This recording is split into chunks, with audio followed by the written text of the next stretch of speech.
Hello friends, welcome to reverse ageing journey. आजचा topic आहे skin.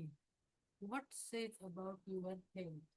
आपली स्किन आपल्या हेल्थ बद्दल काय सांगते हे आपण आज जाणून घेणार आहोत. आपली स्किन ही फक्त सौंदर्यासाठी नसते मित्रांनो, ती आपल्या शरीराचा मिरर असते. अनेक वेळा शरीरात काहीतरी इम्बॅलन्स सुरू झालं की त्याचे सायन्स सर्वात आधी स्किनवर दिसायला लागतात. तर आपण जाणून घेऊयात आपल्या स्किनच्या काही सिम्बॉल्स बद्दल. डल आणि ड्राय स्किन काय डिहायड्रेट करतो? तर ही डल आणि स्किन स्किन डिहायड्रेटेड आहे का? जर स्किन कोरडी, निस्तेज आणि लाईटलेस दिसत असेल तर सर्वात कॉमन कारण असतं डिहायड्रेशन. आपल्या शरीरात पाण्याची कमतरता असेल तर स्किनचा ग्लो कमी होतो. पण जर हे सतत होत असेल तर ती न्यूट्रिएंट डिफिशियन्सी असू शकते, किंवा तुमच्या पुअर डाएटमुळे असू शकतं, किंवा तुमच्या काही ऑर्गनचे इश्यू सुद्धा याचा संकेत असू शकता. तर त्यासाठी तुम्ही काय करायला पाहिजे? तुम्ही पुरेसं पाणी घ्यायला पाहिजे, हेल्दी फॅट घ्यायला पाहिजे, फ्रूट आणि व्हेजिटेबल्स आहारामध्ये वाढवायला हवेत, आणि आपली स्लीप सुद्धा इम्प्रूव्ह करायला हवी. सेकंड आहे पफी आईज आणि डार्क सर्कल. जर डोळ्याखाली सूज किंवा डार्क सर्कल अनेकांना असतात तर ही कॉमन कारणं असतात. झोपेच्या कमतरतेमुळे होऊ शकतं, स्ट्रेसमुळे होऊ शकतं, किंवा आपला स्क्रीन टाइम, रात्री आपण खूप वेळ लॅपटॉप समोर किंवा मोबाईलवर असू तर त्याच्यामुळे सुद्धा होऊ शकतं. पण काही वेळा पुअर ब्लड सर्क्युलेशन, ॲलर्जीज आणि सायनस इश्यूमुळे सुद्धा हे होऊ शकतं. तर त्यासाठी आपण काय करायला पाहिजे? आपण कोल्ड कॉम्प्रेस लावायला पाहिजे, किंवा थोडा वेळ रेस्ट करताना काकडीची कापं थोडी किंवा बटाट्याची कापं डोळ्यावर लावायची. 7 ते 8 तास झोप आपल्याला पाहिजे, हायड्रेशन आपलं व्यवस्थित पाहिजे, आणि एक्सेस सॉल्ट आपण कमी करायला पाहिजे. थर्ड आहे ॲक्ने, चीन आणि जॉ लाईन. तर हार्मोन इम्बॅलन्स आहेत का? विशेषतः जॉ लाईन किंवा चीनवर ॲक्ने येणं हे अनेक वेळा हार्मोनल फ्लक्च्युएशन असू शकतं. तर ते असेल तर पीसीओएस मध्ये, स्ट्रेसमध्ये, किंवा हाय शुगर डाएट त्याच्याशी संबंधित हे असू शकतं. त्यासाठी काय करायला पाहिजे? आपण शुगर कमी करायला पाहिजे, आपली स्लीप इम्प्रूव्ह करायला पाहिजे, आपलं गट हेल्थ सांभाळायला पाहिजे, हार्मोन बॅलन्सिंग फूड घ्यायला पाहिजे. सिव्हिअर ॲक्ने असले तर एक्सपर्टचा सल्ला मात्र अवश्य घ्यायला पाहिजे. जेव्हा आपली येलोइश स्किन होते तर ते जॉन्डिसचं सुद्धा लक्षण असू शकतं.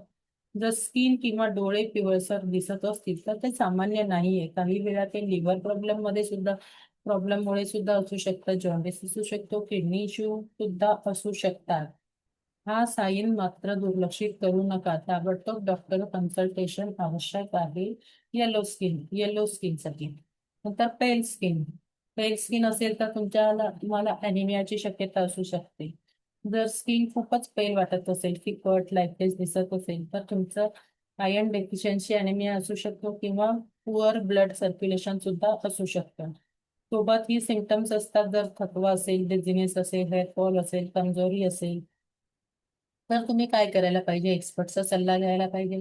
आयर्न रिच फूड खायला पाहिजे, व्हिटॅमिन सी तुमच्या आहारामध्ये असायला हवं, आणि हेल्दी लाईफस्टाईल मात्र असायला हवी. नेक्स्ट आहे ब्राऊन स्पॉट्स ऑन स्किन.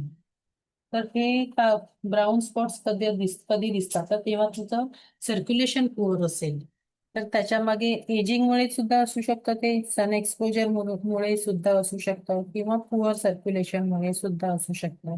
त्यासाठी काय करायला पाहिजे? तर आपण रेग्युलर एक्सरसाइज करायला पाहिजे, ब्लड सर्क्युलेशन आपलं इम्प्रूव्ह करायला पाहिजे, अँटीऑक्सिडंट रिच फूड घ्यायला हवेत, आणि सन प्रोटेक्शन साठी सुद्धा तुम्ही सन प्रोटेक्शन सुद्धा करायला पाहिजे. त्यासाठी काय करू शकता तुम्ही? बाहेर जाताना गॉगल वापरा किंवा स्कार्फ वापरा. नेक्स्ट आहे इझी ब्रशिंग. ब्लिडिंग डिसऑर्डरचा संकेत आहे हा. जर शरीरावर सहज निळे डाग पडत असतील, रँडम ब्रशेस होत असतील तर ते कधी कधी व्हिटॅमिन डेफिशियन्सी सुद्धा असू शकते. प्लेटलेट काउंट लो झाली तर सुद्धा असू शकतं, किंवा ब्लिडिंग डिसऑर्डर सुद्धा याचा संकेत असू शकतो. हा साईन जर वारंवार दिसत असेल तर मेडिकल चेकअप मात्र आवश्यक आहे, इम्पॉर्टंट आहे. एक्सेसिव्ह स्वेटिंग होते, फक्त उकाडा नाही तर खूप जास्त स्वेटिंग होत असेल तर हायपर हायड्रोसिस, थायरॉइड इम्बॅलन्स, डायबेटिक किंवा हार्मोनल इम्बॅलन्स सुद्धा असू शकतो.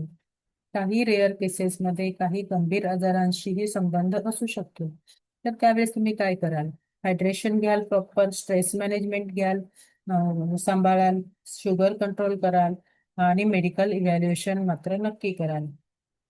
जेव्हा रेड इची बॉल्स लाल पुरळ तुमच्या स्किनवर असतील तर इचिंग होत असेल तर ते ॲलर्जीमुळे सुद्धा असू शकतं, स्ट्रेसमुळे सुद्धा असू शकतं किंवा काही वेळा सुद्धा फूड रिॲक्शनमुळे सुद्धा ते होऊ शकतं. पण पर्सिस्टन्स आहेच काही वेळा ऑटो इम्युन इश्यू असू शकतात किंवा व्हॅस्क्युलायटिस याचाही संकेत असू शकतो.